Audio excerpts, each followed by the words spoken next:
Huh, Zeus said, being told what to do by a mere child. But I suppose.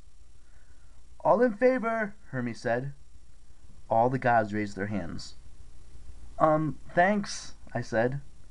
I turned, but before I could leave, Poseidon called, Honor guard!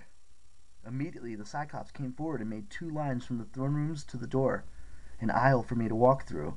They came to attention.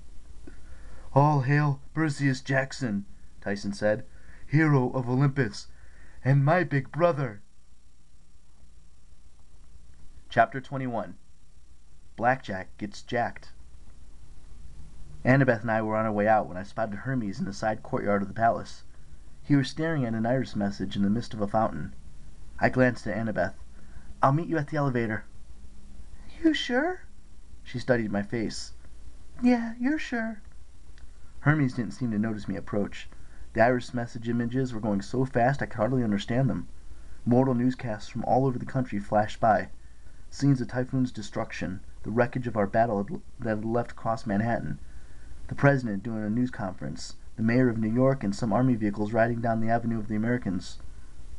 Amazing, Hermes murmured. He turned towards me. 30,000 years, and I will never get over the power of the mist, and mortal ignorance. Thanks, I guess. Oh, not you. Although I suppose I should wonder turning down immortality. It was the right choice. Hermes looked at me, curiously, then returned his attention to the iris message. Look at them. They've already decided that Typhoon was a freak series of storms. Don't I wish? They haven't figured out how all these little statues in Lower Manhattan got removed from their pedestals and hacked to pieces.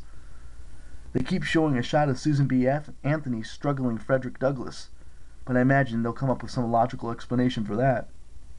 How bad is the city? Hermes shrugged. Surprisingly, not too bad. The mortals are shaking, of course, but this is New York. I've never seen such a resilient bunch of humans. I imagine they'll be back to normal in a few weeks, and of course I'll be helping. You? I'm the messenger of the gods. It's my job to monitor what the mortals are saying, and, if necessary, help them make sense of what happened. I'll reassure them. Trust me, they'll put this down to freak earthquake or solar flare, anything but the truth. He sounded bitter. George and Martha curled around his cocytus, but they were silent, which made me think that Hermes was really, really angry. I probably should have kept quiet, but I said, I owe you an apology. Hermes gave me a cautious look. And why is that? I thought you were a bad father, I admitted. I thought you abandoned Luke because you knew his future and didn't do anything to stop it. I did know his future, Hermes said miserably. But you knew more than just the bad stuff. That he'd turn evil. You understood what he would do in the end. You knew he'd make the right choice, but you couldn't tell him, could you? Hermes stared at the fountain. No one can tamper with fate, Percy. Not even a god. If I had warned him what was to come, or tried to influence his choices, I would have made things even worse. Staying silent, staying away from him, that was the hardest thing I've ever done.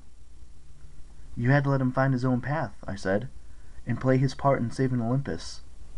Hermes sighed. Should have not gotten mad at Annabeth. When Luke visited her in San Francisco, well, I knew she'd pretty much have a part to play in his fate. I foresaw that much. I thought perhaps she could do what I could not and save him.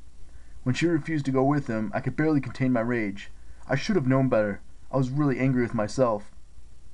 Annabeth did save him, I said. Luke died a hero. He sacrificed himself to kill Kronos. I appreciate your words, Percy, but Kronos isn't dead. You can't kill a Titan. Then... I don't know, Hermes grumbled. None of us do. Blown to dust, scattered to the wind.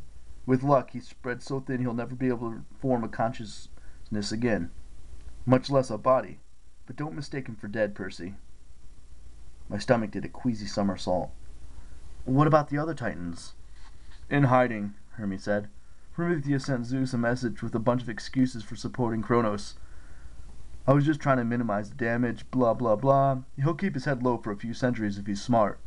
Creos has fled, and Mount Orthes has crumbled into ruins. Oceanus slipped back into the deep ocean when it was clear that Kronos had lost.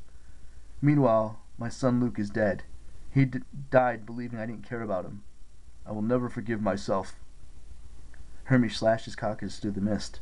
The iris message disappeared. A long time ago, I said, You told me the hardest thing about being a god was not being able to help your children. You also told me that you couldn't give up on your family, no matter how tempting they made it.